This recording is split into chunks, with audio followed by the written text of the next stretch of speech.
Sonic 3 Knuckles is undoubtedly the best classic Sonic game ever. So today I'm going to rank every zone in the game. I was making a whole other video before this, but somehow I lost all of my stuff when editing it. Yeah, so I'm not doing that one right now. I'm likely gonna do this right after this video. Like, I'm gonna, start working on the video again, but for now, I'm not doing that. I'm also not gonna include the Doomsday Zone since it's literally just the boss. So without further ado, let's get started.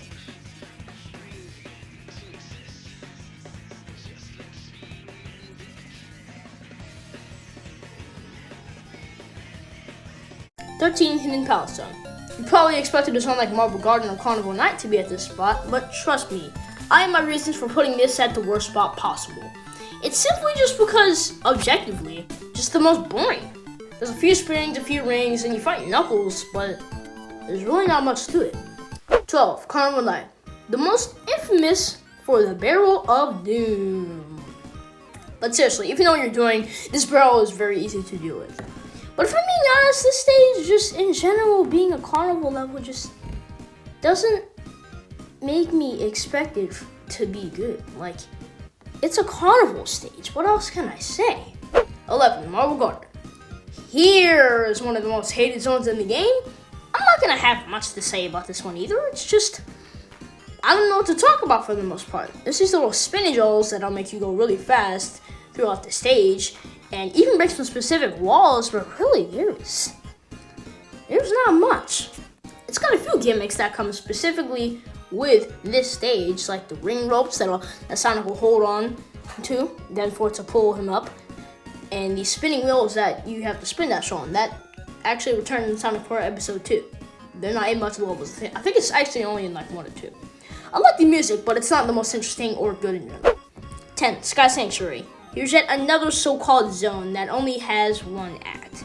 In Sonic Generations, this was the zone that they chose to represent the game, which I think does kinda make sense. I think the Angel Island zone would have been the best choice for the game, but that's a whole other game. Why the heck am I talking about it? I got really off track, but the important part is that it's a really good act. It's not the best considering the others. 9. Launch Base Zone. The final zone of the Sonic 3 portion of the game. This is basically just a much better version of Metropolis Zone from Sonic 2. I can't really say much simply because it's, much like the other zones I've talked about already, it's hard to explain. I think the music's really good with the consistent gauze that they'll throw on ever so very often, right? It's got a lot of cool mechanics like these teleporters and the locked doors, where you'll find a button or whatever to just open the door, but yeah, it's really just about all I've got to say. 8. Hydrocity Zone, or Hydro City, I don't know. It's actually the only water zone in the game, which, well, if I'm being honest, really doesn't come to much of a surprise, considering it seems that every single Sonic game only has one water zone in the entire game, which, well, I'm fine with, but I consider this to be one of the best water zones in the series. It's not slow like Labyrinth Zone, mainly because of these grabbers. They'll hold you and push you forward to give you a large boost of speed.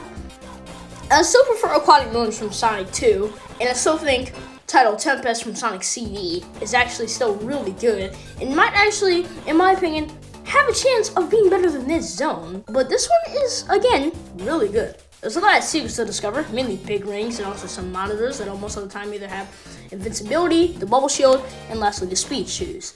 The bubble shield works really good in this zone because the bubble shield stops you from being able to drown at all costs. And with that being said, let's move on. 7. Sandopolis Zone. People always say that this zone really isn't good mainly because of the second act. But I don't think that the second act even is that bad. The reason that I put it at this spot is because the levels are kind of slow paced. Multiple times on every end, you'll be pushing blocks to progress. And it's not to say it's a bad thing that you have to do that. It's just that it's being a bit slower makes the experience not be as fun as the other faster paced levels. 6. The Death Egg Zone. I think this zone by far has the best music in the game. It's so upbeat and you can't deny that it's the best song in the game of the zones. Okay, maybe Sandopolis Zone Act 2 is better, but I still think that it's pretty good. And if I had to debate between the two, I think it would likely come down to the Death Egg Zone. But as for the level design, it kind of slacks off. It's the final zone of the game, yet they still make it a hit or miss. And yeah, sure, this zone has the most new mechanics of any zone in the game, but most, if not maybe even all of the new mechanics are either annoying or are just placed there to piss you off and generally aren't good. The most commonly complained about part of this zone is these little zappers. They mostly waste your time and they were likely made to look cool since this is 1994 that we're talking about. But it fails at that in every way, shape, or form. The boss of Act 1 honestly is absolutely terrible. You have to use the teleporters from launch base to then flip the gravity and have these spikes flip over to hit the boss. Sounds easy enough, but you have to do it at such a specific time that when the boss opens up its slot, and you're only able to hit the boss when he opens his slot up, and it's so annoying. But otherwise, fun can be had in the zone, besides a few annoying enemy placements. 5. Flying Battery Zone. I'm not really going to say anything, yet again, don't know what to say. No, like seriously, this time I really don't know what to say. 4. Lava Reef Zone. I honestly don't know what to say about this one that much. 4. Lava Reef Zone. I'd assume that Sega thought that it was a pretty good zone because it was one of the few zones from Sonic 3 to make it into Sonic Mania. His music is actually pretty good like the other zones in the game, and the fire shield is put to the best use of any shield in the game. No, scratch that. The bubble shield did a way better job, but still. In this zone, using the fire shield makes you 100% immune to the lava, much like the bubble shield in Hydrocity, of course. The second act changes up the whole zone's look and just makes everything blue. I'm not entirely sure, but I think that there's still some lava in that act, but to be honest, I really can't recall any being there. But my god, can this zone be fun? There's definitely some things that this zone definitely does wrong, but regardless, it's not at all a bad zone. 3. Angel Island Zone.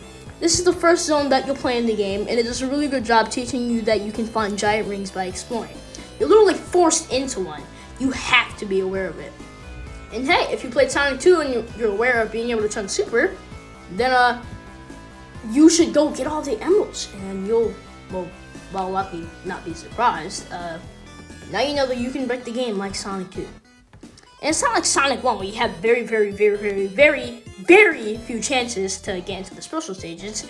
The game isn't as exploited as Sonic CD, of course, but the game shows you here that you can find them by exploring, because in one of the acts, I think it's, it's not real. I'm pretty sure it's Act 1, after the whole place is set on fire. If you take a low route and go left, then you'll find yourself breaking through walls. And then you'll eventually get shot up by a spring to then break the ground somehow, I don't know. And then a giant ring will appear. And then if you don't move left or right to go back on the surface, you can go right into that giant ring. You see what I mean? The lower design of the zone is clever, and it does an amazing job showing you all the mechanics. 2. Ice Cat Zone. I think that most people will likely expect this to be number 1, since it's by far the most loved zone in the game. But I don't really think so. Now don't get all mad at me, this zone is definitely amazing. Like, it earned its spot at number 2. I absolutely love the music of the zone. It's by far one of the best in the series. It's not like Death Egg Zone type good, but it's still a really good track. Another thing that I really like about it is the opening. I wouldn't really call it a cutscene because you can still jump and move, but regardless, it seems pretty cool. Sonic's riding a board or whatever you want to call it, on a huge mountain of snow.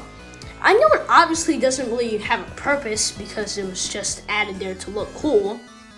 Because again, this is 1994 we're talking about, but still, it looks pretty cool to me. In this zone, you'll be going inside icy caves with usually more annoying platforming or just staying overground where it's not as nail-bitingly annoying. But I think that at sometimes you're likely actually forced to go inside of a cave. But regardless, the caves are still pretty cool. They're not that bad. And number 1 is Mushroom Hill. The zone basically does everything that Angel Island Zone did right and then multiplies it by 2.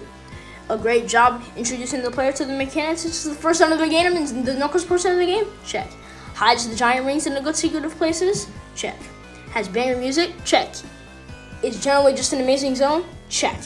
No zone in this game does this many stuff right. Most zones in the game are pretty good, but they have lots of flaws that bring it down. But with this zone, that's not at all the near case. That's not near at all the case. I honestly can't name a specific flaw, but it's still pretty good. I honestly can't name a specific flaw, but if I'm being honest, there's got to be a few out there. So yeah, that's Sonic 3 for you. I'd recommend playing the game if you can, and I think you can. Just, get a emulator, whatever. because it is a really good game. The best of the classics at the very least. So yeah, make sure to press the like button regardless of if you enjoyed the video or not, and peace.